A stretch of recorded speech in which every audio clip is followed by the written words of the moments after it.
This is Impact Healthcare, people and strategies that are disrupting the health benefits industry. And now, here's your host, healthcare benefits industry expert and the originator of the transparent health benefits movement, Lester Morales.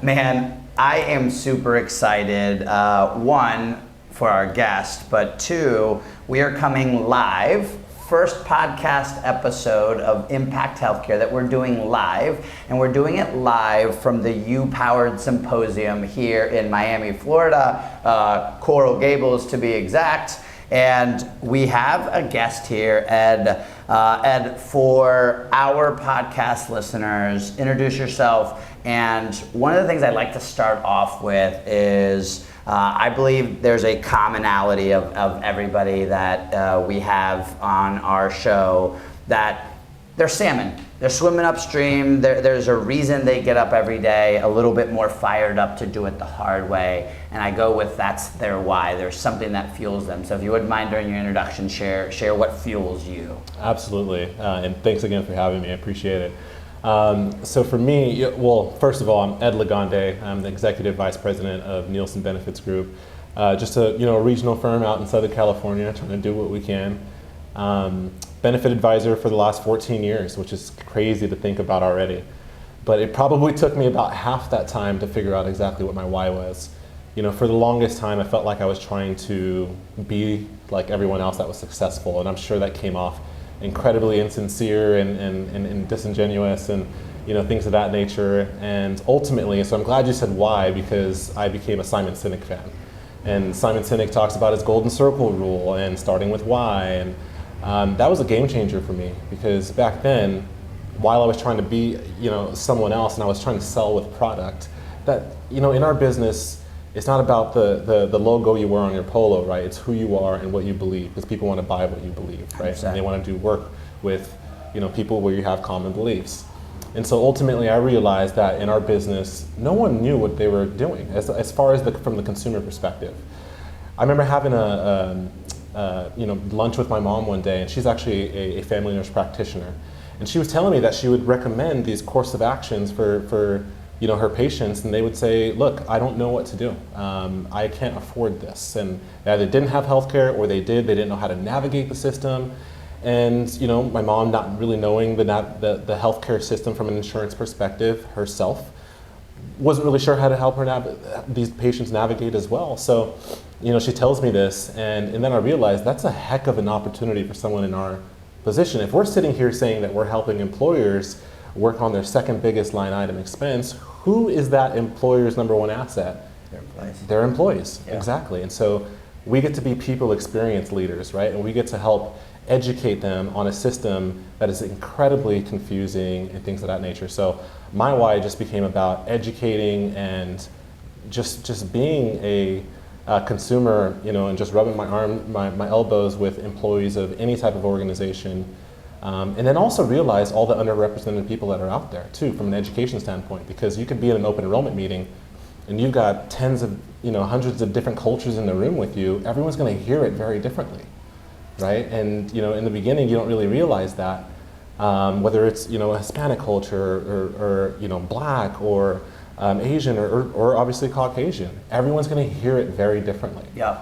So we're going to get into impact healthcare, but I one of my personal missions, we are two people, we're at a conference right now. We don't look like 95% of the world that's in there. And that's not a bad thing. Like I always try to make sure that when we talk about this conversation around diversity, that it's not in a vantage point of blame, because at the end of the day, you do what other people who look like you do, right? You're a product of your environment. I do believe that.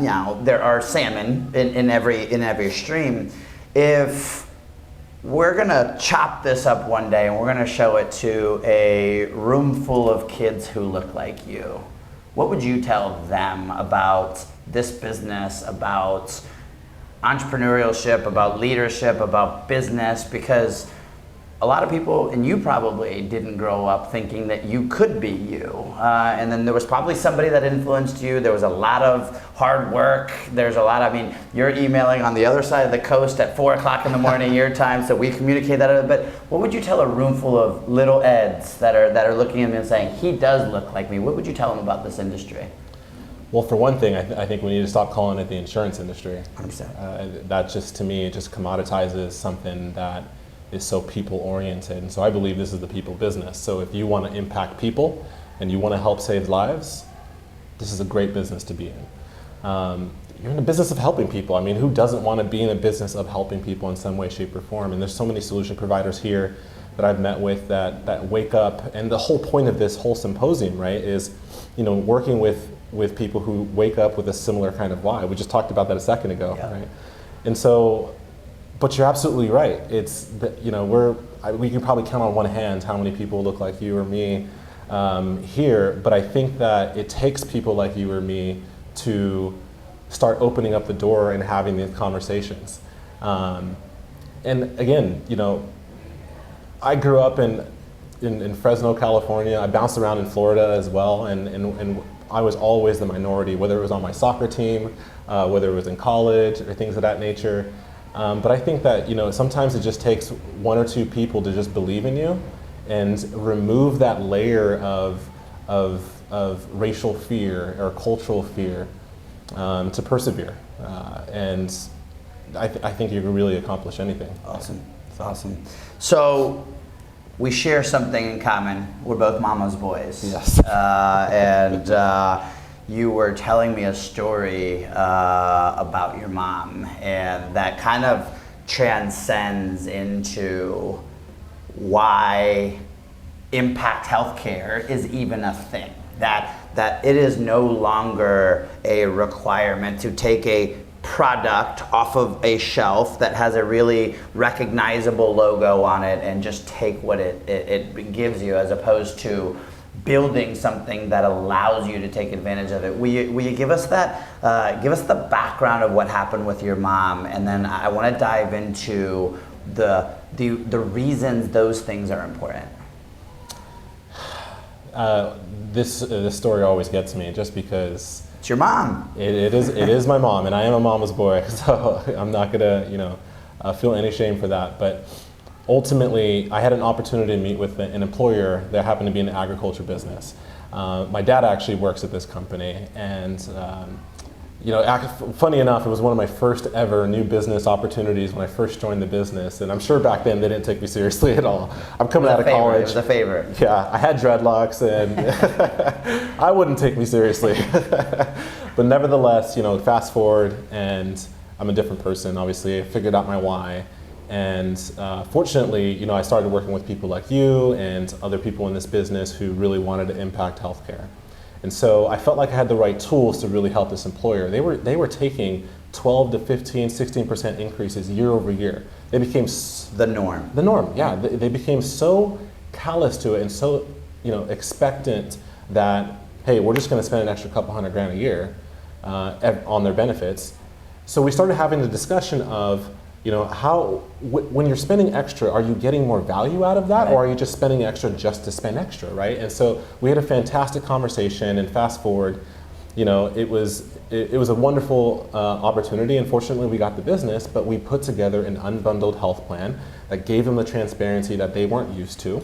And so it was going to be a learning experience for them, as well as their employees, right? And this is where I felt like education was really key, because during that open enrollment process, we were really trying to educate everyone on the ecosystem and taking advantage of second opinions and making sure you actually seek the healthcare, right?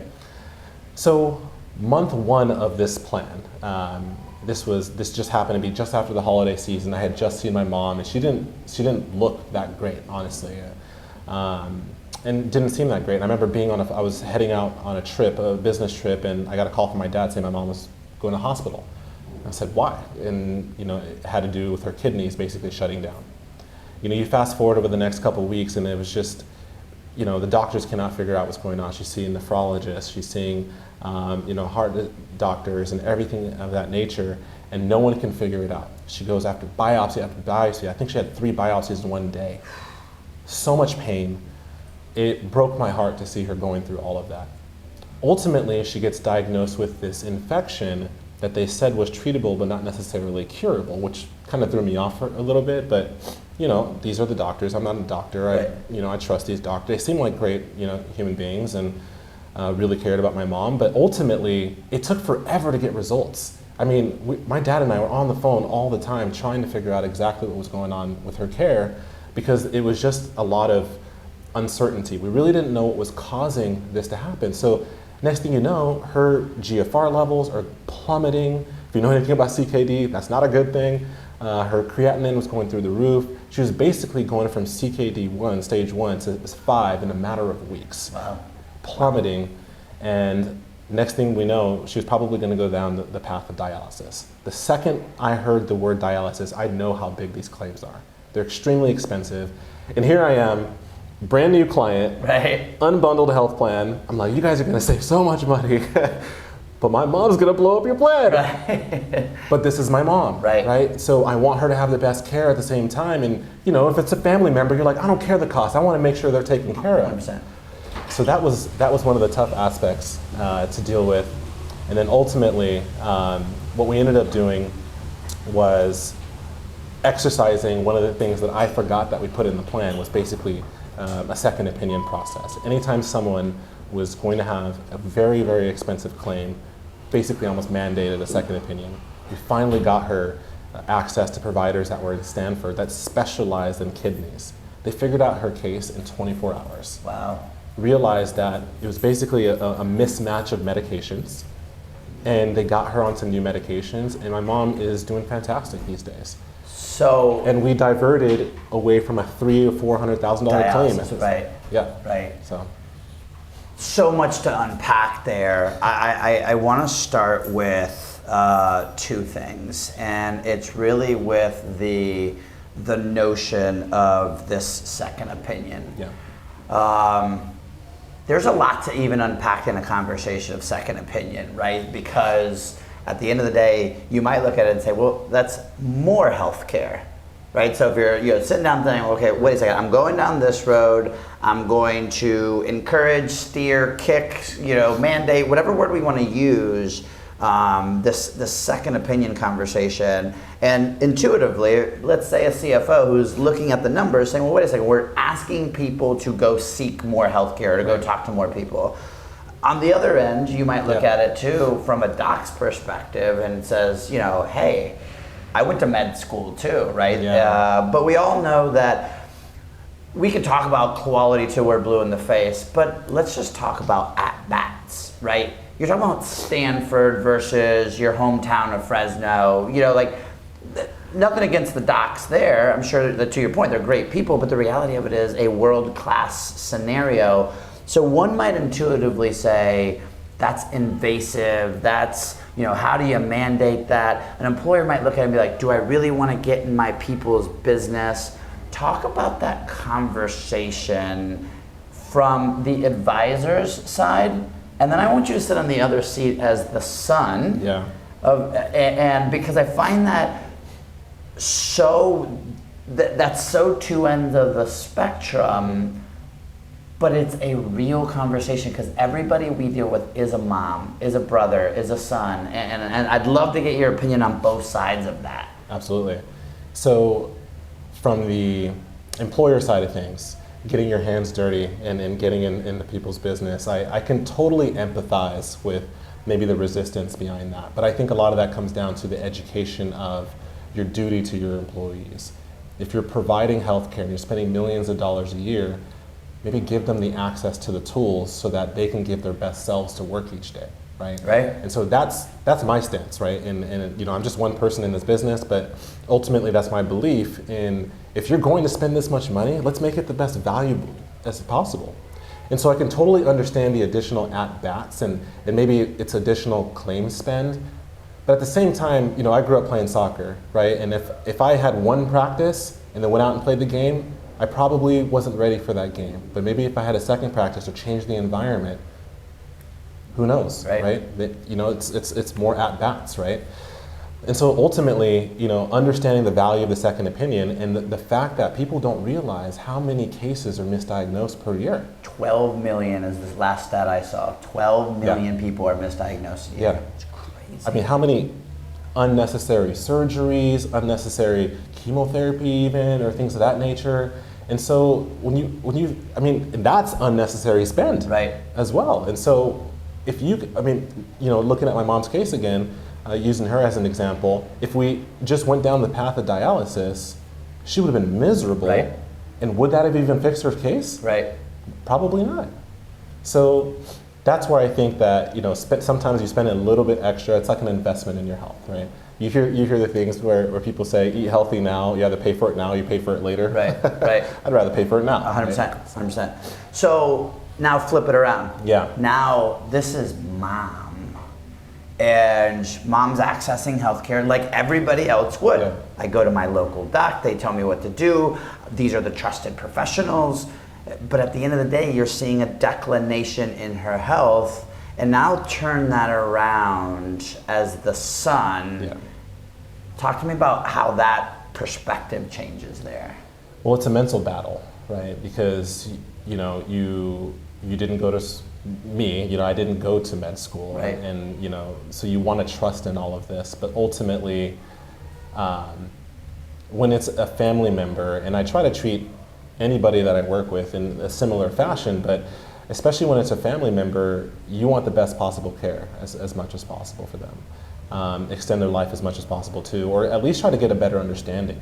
And if no one can figure it out, this is 2023, right? Someone has probably come across a similar case in some way, shape, or form. Mm-hmm. And if these providers haven't, no disrespect, maybe someone else has, right? Just you have one subset of experience. Yep. That's the thing, and I think that happens a lot in our world, and even myself in the past. And I remember I got injured when I played soccer, and I got a doctor who looked at my case and immediately recommended surgery. Then I had another doctor, got a second opinion, who recommended a different course of treatment.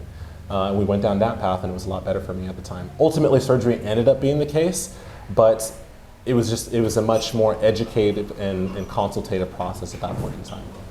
What I feel is the issue for patients is they believe that their doctor is a source of everything. Yep. And again, no disrespect to your doctor, but there are people who devote and are the specialists of specialists, right, for a reason. Because you're going to have those off-the-wall cases.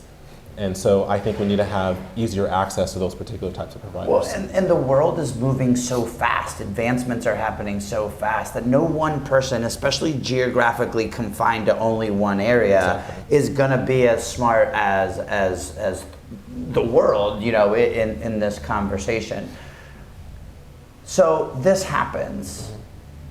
You convinced an employer to have what I am going to call a harder health plan, right? Well, I'll actually say, I feel like they convinced themselves. What I tried to do was help them understand the value of $1 and where that dollar is going. going. I could spend $1, how am I going to spend it? Exactly. Okay, they chose, hey, this has got more moving parts, right? Before I was buying this nice little clean thing. It's got a nice shiny polish to it. I see the commercials on TV, and what you ultimately put them under was not that.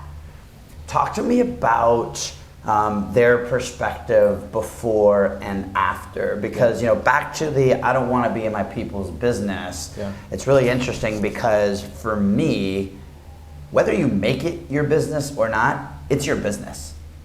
I mean, you're talking about your number one asset, you're talking about one of your biggest spends, and you're talking about when you take their salary, their benefits, and their overall productivity, by far their largest asset. And so I'm curious, after this happened, after they've seen that experience, after they now get more data, what's their perspective now? I believe it's been a 180. I feel like they tried this on for size, which I commend them for, considering they'd had the same health plan for nearly 20, 25 years or so. Right? Wow.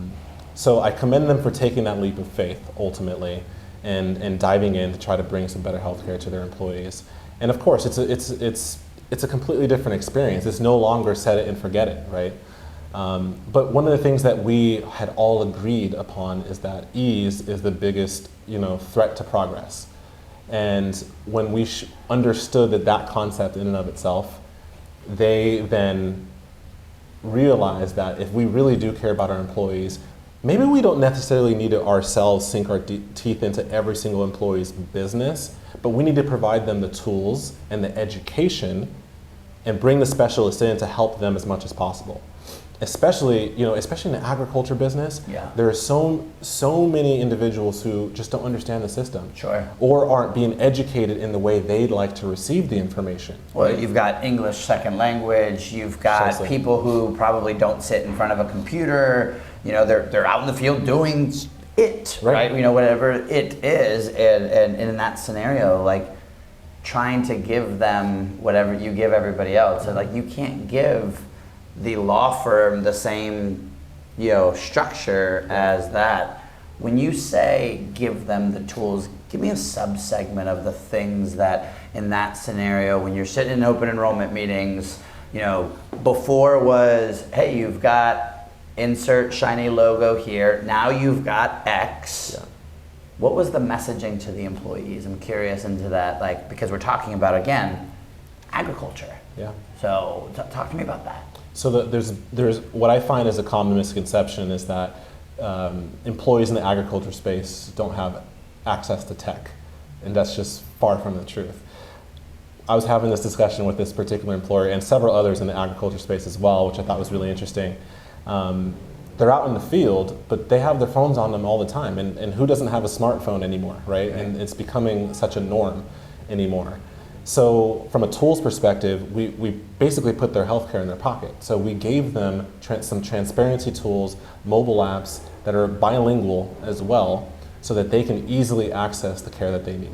And quickly too. Quick responses, because part of the problem is you send it in the ether and it just feels like it goes into a black hole. And then when it comes back, you're trying to decipher what does this even mean, right? So just giving them tools that are easy to understand and simplifying this crazy world that we work in. But also the transparency as well, so people know exactly what's going to be out of pocket before they even walk in the door. Novel concept, right? We buy everything else that way. You would never buy a car without knowing the price, but in healthcare, but in this situation, you gave them the tools to understand, I'm going to pay this. Exactly. And for somebody who's making $12, $13, $15, $18 an hour in California, out-of-pocket expenditure is the difference between bankruptcy and not. Right? It's we're talking about making a mortgage payment versus not. Right. Put yourself, or I'm sure you have, in that employee's shoes. Give me a story that you've heard, or one of the ones. Your mom is a different story because again, she probably has a different economic means than maybe the kind of the rank and file in that organization. Tell me a story that resonates with you. So this was something actually pretty recent. There was an employee of an organization where she was just having a lot of what felt like GI issues, right? And no one could really figure out her case. And this employer, this is their first year being on a self-funded health plan as well, and no one was used to this ecosystem. You're looking at an ID card that now has a bunch of different logos on it versus their previous just had one big blue logo or whatever logo it was. And ultimately, fortunately, we set up a communication campaign with this employer, and we just dropped some words about reducing your out-of-pocket to zero. And so obviously that resonates to a lot of people, who wouldn't want free healthcare? Right. But ultimately, this employee reached out and said that I am really trying to figure out exactly what's going on with me, but I can't figure it out. And so she went in and got an MRI. And when she was going in for an MRI, they were trying to charge her an arm and a leg. So she decides to walk away from that case. So I gave her the tools and said, hey, look, if you actually look in your area, there's another place near you, and we can get you in the next day or so, and it's going to be about a third of the cost, and this place actually has a pretty high quality score. She goes, I didn't even realize that was available. It's like, yeah, that's the thing. No one knows any of this. Yeah. And that's why we need to be screaming this from the mountaintops. These are the tools that are available to you. of course, if you have the right ecosystem in play. She went in, got it done, and realized that she had a couple polyps that needed to be removed. And this is actually kind of a case that's going on right now, and so I'm still kind of waiting to see what goes on about that. But that just goes back to the whole point about education, but giving people the access to the tools. And that was just such a fun one to work on, just because she wouldn't have gotten the care. She was just going to go home. She just was going to go home because she couldn't afford it. Right. And as we go into, we're filming this in February of 2023, we're in the middle of a recession and an inflationary period. Define whatever you want to. Things are expensive, right? I'm driving in Miami, seeing the gas prices. I bought a 18 pack of eggs yesterday, and it was $5. If you're sitting in front of a group of employers, I'm going to ask you two questions, same question to two different audiences. If you're sitting in front of a group of employers, knowing that over your 14-year career, you yourself have evolved in your knowledge, you sit down with employers every day, you're educating them about what else is out there, but there is a fundamental common thread across what an employer's mindset needs to evolve as well. What would you, 50, 100 employers are sitting in the audience, Ed's on stage, and you have 3 minutes to kind of tell them that mindset conversation. What would you tell them? Well, for one thing, this isn't the insurance business, right? It's the people business. But also, people call employee benefits and think it's insurance. And not to make it a game about semantics, but it's the benefit of being an employee. What is that benefit? And what are you as the employer providing that employee, ultimately, for it to feel and be a true benefit to them? In order for it to be a benefit, it needs to be something that helps them from a personal, mental, however, wellness perspective, so that they can continue to bring their best self to work. That was ultimately why employers brought employee benefits in the first place. Right? It's been commoditized for many years, and I think we're starting to dive deeper into the ultimate understanding of what employee benefits really means anymore. But I still think there's so many layers to pull back on and dive deeper in, okay, now that we offer something, do people know how to work it? Does it work itself? Is it transparent enough so I know exactly where my dollars are going? I mean, you know where all your other dollars are going. It's unbelievable. But why is this the one thing, both from a patient and an employer perspective, that we just expect every year for it to go up every year? So I challenge employers to take a step back and say, why am I even offering benefits in the first place? What was the why behind offering the benefits? Was it just to check a box, or is it to help your number one asset?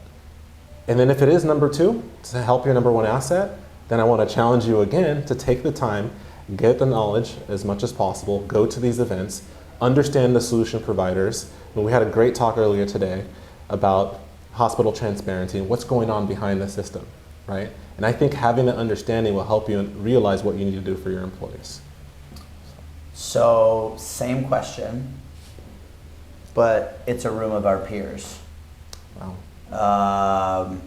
I said off stage yesterday, nobody in this room who's paying thousands of dollars to be in an event to continuously learn what is the hair on the elephant's rear end of percentage of employers and advisors that are doing this. But both of us have had long careers in this business, and we ourselves have morphed into completely different advisors. You're sitting in a room of your advisor peers. Maybe not peers that pay $1,500 to come to an event, but peers of just somebody who is advising employers. What would you tell them? Well, I would actually share the same story that I would share to employers, because ultimately we need to be on the same side of the table, right? Helping them understand why they're offering benefits in the first place, but to also look internally and say, what gets you up out of bed every morning? What is it about this business that gets you excited? And if it is, like you and I talked about earlier, helping people, that's why, I believe impacting healthcare is just, there's so many different ways to do it, especially if you live in different pockets of the country and things of that nature. but ultimately grabbing that power and then grabbing that knowledge and then applying that knowledge. Because what is knowledge without applying it, right? It's really just, I guess, stuff, right? Floating around in the mindful ether, right? So, just figuring out your why ultimately, and also, creating a community around it as well. Bring people with you and learn, and if you're not growing, you're dying. So. I agree. Well, Ed, if someone watching or listening, depending on how they're consuming this, wants to learn more about you, get in contact with you, follow you, what's the best way for them to do that? LinkedIn. I'm on LinkedIn as much as possible. So I would say you can definitely find me on LinkedIn or Instagram too. And for our audience, thanks so much for paying attention. This is our first live episode, so I'm excited to see how this turns out. Remember, in the show notes, I'm going to drop, because I don't remember exactly the phone number and I don't want to say it out loud without knowing it exactly, but I want you to join our text community. We let everybody know when cool new episodes are dropping. Ed, thank you. Thank you for being you, man. There's so many things that for those of us, we met on the World Wide Web, right? Like I talked to you 15 times before I even met you live, and now coming to these events and investing in ourselves. I mean, I think it's one of those things. But thank you for being a leader in the diversity space. Obviously it takes a village to start moving that. Thank you for being the salmon. I mean, I really do believe that when people work harder in life, they should be rewarded. And obviously with all the success that you've been having, you deserve all of that. But thanks for being a guest on Impact Healthcare. And to our audience, we'll see you next episode. Thanks so much.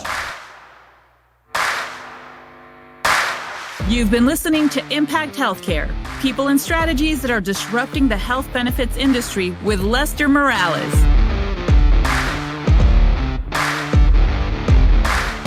Remember, the journey to getting 20% savings on your healthcare benefits starts with total transparency.